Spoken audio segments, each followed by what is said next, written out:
The discovery of Sophia's near-death experience brought profound changes to the small village. In the weeks that followed, Raphael found himself torn between gratitude for his daughter's survival and a haunting fear that still gripped his heart. Each night, as he tucked Sophia into bed, memories of Anna's prophetic dreams would flood his mind, leaving him wondering if his late wife had somehow reached across the veil to help protect their child. The incident with the fugitive healer had shaken the entire community. Families began implementing new safety measures, creating neighborhood watch groups, and establishing strict protocols for children's outdoor activities. But for Raphael, the changes ran deeper. He started experiencing vivid dreams of his own, dreams where Anna appeared, her presence both comforting and unsettling. In these nocturnal visions, Anna would stand in their old garden, surrounded by the flowers Sophia loved so much, her eyes holding the same knowing look they had during her pregnancy. "There's more to come, Raphael," she would whisper. Her voice carried on a phantom breeze. "Our daughter's path is just beginning." Elaine noticed the toll these sleepless nights were taking on Raphael. One evening, as Sophia played safely in their fenced backyard, she confronted him over a cup of the same green tea that had once been Anna's favorite. "You're seeing her too, aren't you?" Elaine asked, her weathered hands clutching her teacup. "Anna is trying to tell us something." Raphael nodded slowly, watching Sophia through the window as she tended to her flower garden, a habit that reminded him so powerfully of her mother. "The dreams are different now," he confessed. "Before, they were just memories, but lately, it feels like she's warning me again." Their conversation was interrupted by a sudden commotion outside. Sophia stood frozen in her garden, her small hands covered in dirt, staring at something neither Raphael nor Elaine could see. When they rushed to her side, she turned to them with eyes that seemed older than her years. "Mama was here," she said simply, pointing to a patch of earth where, impossibly, a single blue flower had bloomed out of season. The village herbalist, an elderly woman named Donna Maria who had lived there longer than anyone could remember, examined the mysterious flower the next day. Her hands trembled as she knelt beside it. "This isn't natural," she murmured, her voice thick with concern. "This variety doesn't grow in our region, and certainly not at this time of year." That night, as Raphael prepared for bed, he found a pressed flower, the exact same variety, tucked into Anna's old diary, which he had kept sealed in a box since her death. The page it marked contained an entry from just days before Sophia's birth. "If you're reading this, my love, then my dreams were true. But don't despair. Every flower has its season, and every warning its purpose. Watch for the blue petals, they'll show you the way." The discovery sent Raphael into a research frenzy. He spent hours in the village library, consulting ancient botanical texts and local histories. The blue flower, he learned, was associated with an old legend about a family of seers who had once lived in the village. These women were said to have the ability to glimpse beyond the veil between worlds, their gifts marked by the appearance of impossible blooms. As Raphael delved deeper into these histories, strange occurrences began to multiply around Sophia. The little girl would wake up speaking of conversations with her mother, describing details about Anna that she couldn't possibly know. Her drawings began to feature scenes that hadn't happened yet, small things at first, like a neighbor's new haircut or an unexpected summer storm. Elaine, despite her initial skepticism, couldn't deny the pattern emerging. She remembered how Anna had shown similar signs in her youth, subtle at first, then growing stronger as she approached adulthood. "History is repeating itself," she confided in Raphael one evening, after Sophia had predicted the exact words of a letter they wouldn't receive until the next day. The village, already tight-knit, closed ranks around the family. Those who remembered Anna's gifts recognized the signs in her daughter. The older villagers began sharing long-forgotten stories about other children in their history who had shown similar abilities. Some spoke of blessings, others of burdens, but all agreed on one thing: Sophia would need protection and guidance. Raphael found himself at a crossroads. The promise he had made to Anna about protecting their daughter took on new meaning. It wasn't just about physical safety anymore. It was about helping Sophia understand and navigate abilities that he himself barely comprehended. Every night, as he checked on his sleeping daughter, he would notice how the blue flower in the garden seemed to glow faintly in the moonlight, a constant reminder of Anna's presence and the journey that lay ahead. Meanwhile, in the shadows of the village's consciousness, whispers began to spread about Sophia's gifts. Not all of them were benevolent. The incident with the fugitive healer had drawn unwanted attention to their small community, and there were those who saw extraordinary abilities as opportunities for exploitation. One morning, Raphael found a mysterious symbol carved into their front door, an ancient mark that Dona Maria identified as a ward against spirits. But whether it was meant to protect or harm remained unclear. The old herbalist began teaching Sophia about healing plants and protective roads, passing down knowledge that she claimed had been in her family for generations. As autumn approached, bringing with it shorter days and longer shadows, Raphael couldn't shake the feeling that they were all standing on the precipice of something momentous. Anna's diary revealed more cryptic entries as he continued to study it, each one seeming to point toward a future that was both promising and perilous. Sophia's 8th year was drawing to a close, the age at which Anna had first recognized her own abilities. The blue flower in the garden had multiplied, creating a small patch that defied both season and science. And in the quiet hours of the night, when the village slept, Raphael would sometimes hear his daughter singing songs in a language that had never been taught to her, the same melodies that Anna had hummed during her pregnancy. The promise to protect Sophia had evolved into something far more complex than Raphael had ever imagined. As he watched his daughter growing into her gifts, he realized that some promises transcend death itself, weaving patterns through time that connect past, present, and future in ways that defy understanding. But what none of them could have predicted was how Sophia's awakening abilities would soon become their only hope against a darkness that had been waiting, watching, and gathering strength in the depths of the forest. A darkness that had been drawn not by the fake healer's schemes, but by the true power it had sensed growing in their midst. The real test of Raphael's promise was about to begin, and this time, it would take more than a father's love to keep it. It would require the combined strength of a community, the wisdom of the past, and the awakening power of a child who walked between worlds, just like her mother before her. The blue flowers continued to bloom, their petals glowing ever brighter as the autumn nights grew longer, marking the beginning of a story that would change not just Sophia's life, but the fate of the entire village. And somewhere, beyond the veil between worlds, Anna watched and waited, knowing that her dreams had only revealed the first pages of a much larger tale. As the autumn nights lengthened and the blue flowers' glow intensified, strange whispers began echoing through the village streets.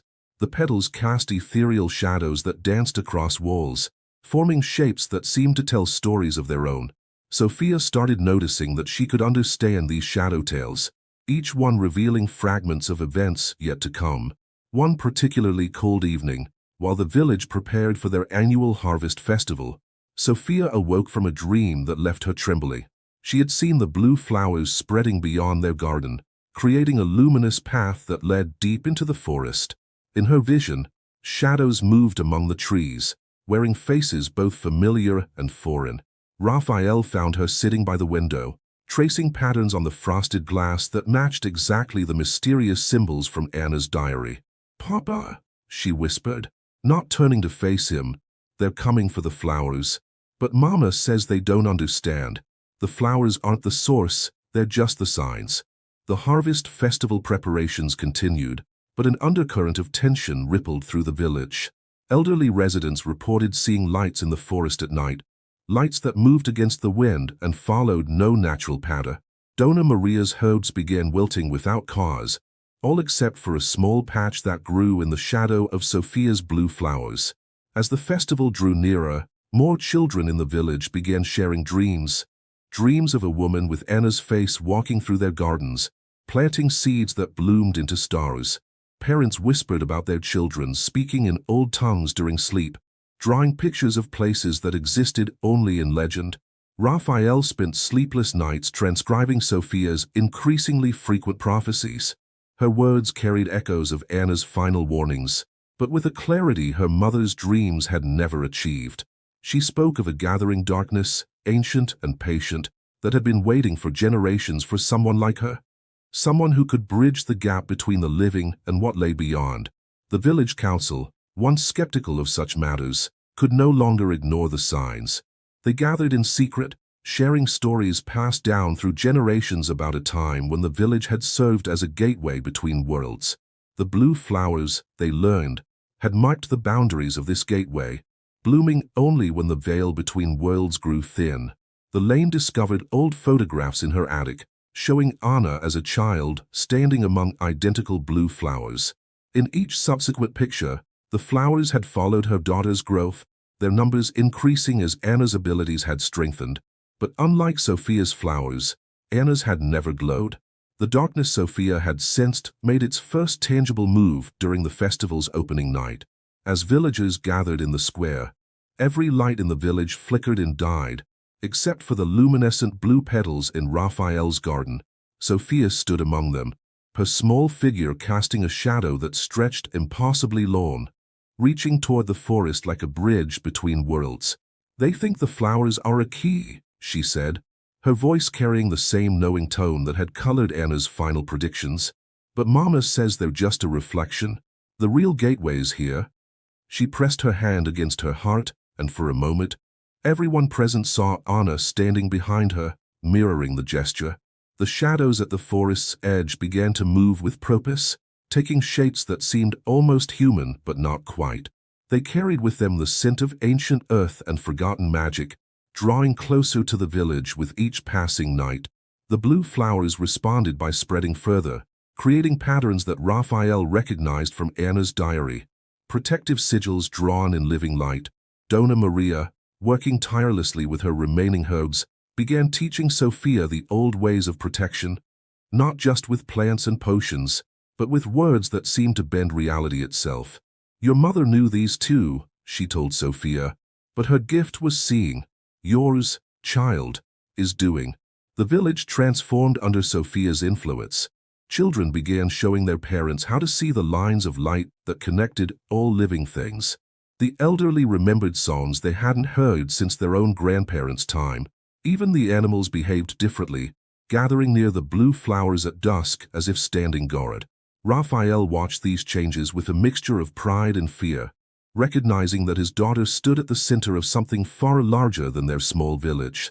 The promise he had made to Anna had grown to encompass not just Sophia's safety, but the protection of an ancient balance that his daughter had somehow inherited the responsibility to maintain. As the autumn equinox approached, the shadows from the forest grew bolder, venturing closer to the village boundaries each night. Sophia's powers strengthened in response, the blue flowers multiplying exponentially until they formed a protective ring around the entire village. But with each new bloom, she grew more distant, spending hours in silent conversation with presences only she could see. The darkness was coming, drawn by Sophia's growing power, but also by something deeper. A shift in the world's ancient rhythms that had begun the night Anna had first dreamed of her own death.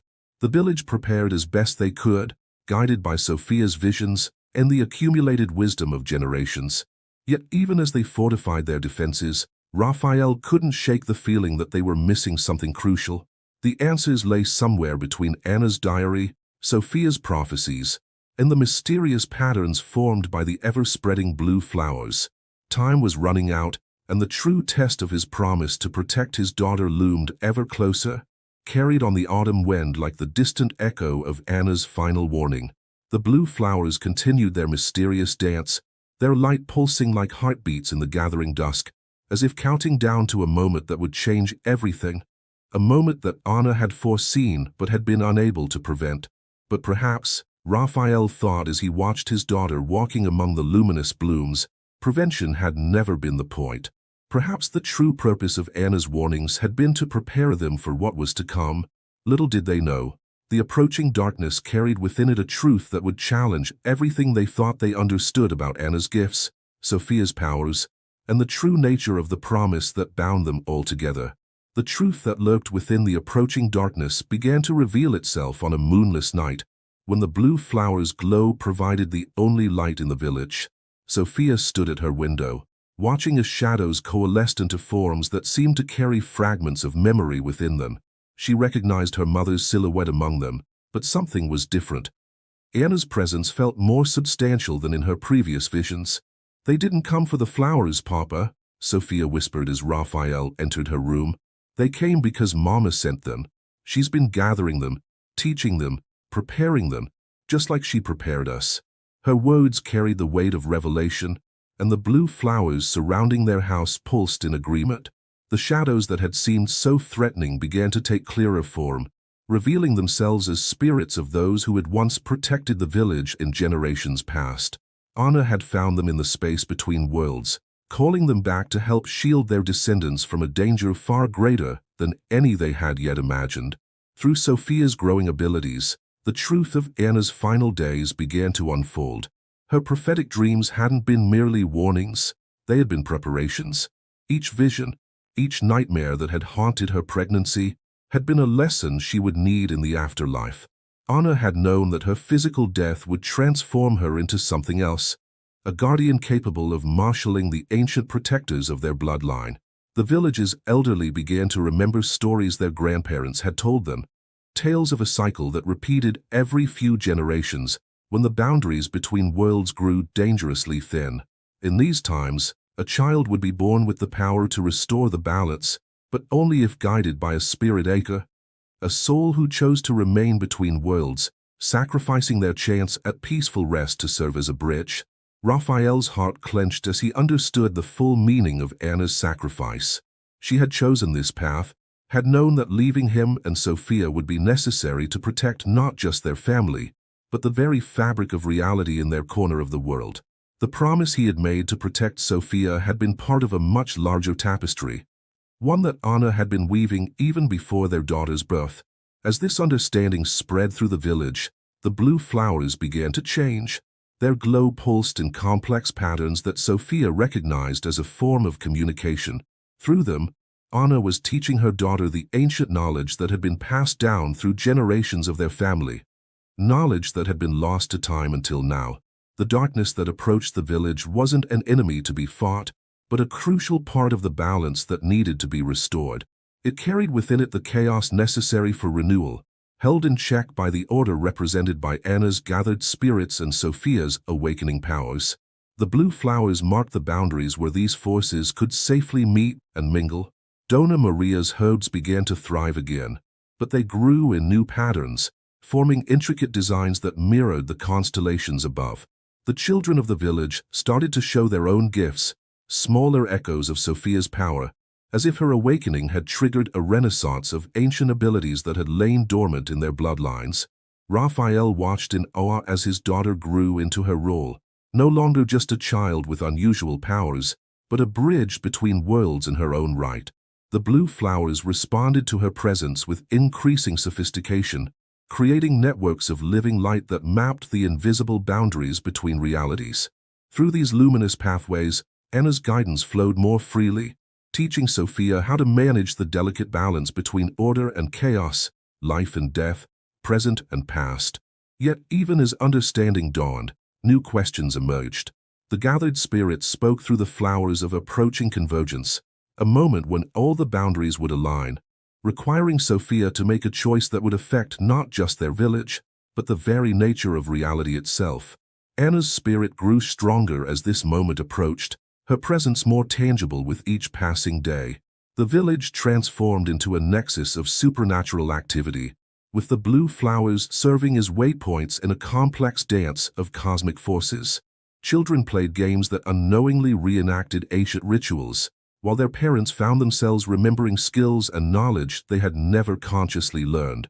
The very air seemed charged with potential, waiting for the moment when Sophia would step fully into her role as guardian of the boundaries. But as the pieces fell into place, Raphael sensed that there was still more to uncover. The look in his daughter's eyes suggested she had glimpsed something in the patterns of flowers and shadows that even Anna hadn't fully understood. The true test would not be in maintaining the balance between worlds, but in discovering why that balance had begun to fail in the first place, and what role their family had played in its original creation.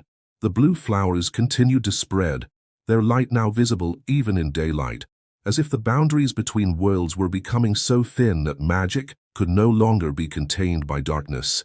Sophia walked among them with increasing confidence, each step bringing her closer to a truth that would redefine not just her own destiny, but the very nature of the promise that bound their family to this ancient duty. As Sophia walked among the luminous blooms, each step resonating with newfound purpose, the very air seemed to shimmer with untold secrets. The flower's light had begun to weave intricate patterns in the space between steps, forming what looked like a map of cosmic proportions. Through these ethereal pathways, Anna's presence grew stronger, more purposeful, until one evening she appeared before Sophia with unprecedented clarity. The truth was always in the soil, Anna's spirit whispered, her form flickering like starlight through leaves. Our family didn't just protect the boundaries, we created them. She gestured to the ground beneath their feet, where the roots of the blue flowers had begun to reveal ancient markings carved into buried stones. Raphael, watching from the doorway, felt a shift in the air as generations of memory suddenly unfurled around them. The blue flowers weren't merely markers or messengers, they were keys, growing from seeds planted by their ancestors at points where reality itself had been sewn together like a patchwork quilt. Each bloom marked a stitch in the fabric of existence, holding different aspects of reality in delicate balance. The village's transformation accelerated as this knowledge spread. The children began finding ancient toys buried in their gardens, playthings that seemed to shift and change when viewed from different angles. The elderly discovered that their traditional songs contained instructions for walking between worlds, encoded in harmonies that had survived centuries of oral tradition. Dona Maria's garden became a nexus of revelation as her hodes aligned themselves with the blue flowers, forming concentric circles that pulsed with shared purpose. Your ancestors, she told Sophia one morning, were the original weavers of reality. They understood that the world isn't one unified whole, but a tapestry of countless smaller worlds, each needing its own guardians. The approaching convergence, they now understood, wasn't just a moment of cosmic alignment.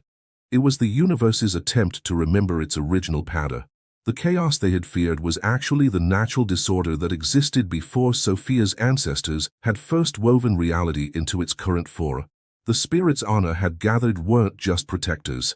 They were the original weavers returned to guide their descendant in remaking these ancient bonds. As Sophia absorbed these revelations, her connection to the blue flowers deepened. She began to see how each bloom connected to others across vast distances, forming a network that transcended physical space. Through these connections, she could feel the pulse of different realities brushing against each other like leaves in a spiritual wind. Raphael watched his daughter transform from a child into something both more and less than human, a being who existed partially in all realities, capable of seeing and maintaining the delicate boundaries between them. The promise he had made to protect her took on cosmic significance as he realized that Sophia's safety meant the safety of reality itself. The spirits gathered by Anna began teaching Sophia the ancient art of reality weaving through the blue flowers. Each petal contained a different frequency of existence, each stem a different thread of possibility. Learning to manipulate these elements would allow her to strengthen the weakening boundaries and prevent the collapse of the careful order her ancestors had created. But as Sophia's training progressed, she began to sense something her mother's spirit had missed, a fundamental question about the nature of their family's duty. If her ancestors had woven reality into its current form, what had existed before? And more importantly, had they made the right choice in separating what was once whole into distinct realities? The blue flowers seemed to respond to these questions, their light fluctuating in patterns that suggested alternate possibilities. Perhaps the approaching convergence wasn't just a crisis to be averted, but an opportunity to reassess the choices made by their ancestors. Through the flowers, Sophia began to glimpse fragments of the original, unified reality, a world of infinite possibility where boundaries between different aspects of existence were fluid and natural. As the moment of convergence drew closer, the village became a crucible of competing forces. The spirits gathered by Anna pulled in one direction, seeking to maintain the order created by their ancestors. But the blue flowers, responding to Sophia's deepening understanding, pulsed with the potential for a different path, one that might allow for a more harmonious balance between order and chaos. Raphael, watching his daughter stand at this cosmic crossroads, realized that his promise to protect her had led them all to a moment of profound choice. The true test would not be in preserving the boundaries between realities, but in deciding whether those boundaries should exist at all. As Sophia walked among the glowing flowers, her every step echoing through multiple dimensions, the weight of this decision pressed upon them all like a tangible force. The blue flowers continued their elaborate dance of light and shadow, but now their patterns seemed to question rather than confirm the ancient duties of their bloodline. As night fell over the village, Sophia stood in the center of this luminous display, poised between preserving her ancestors' work and charting a new course for reality itself.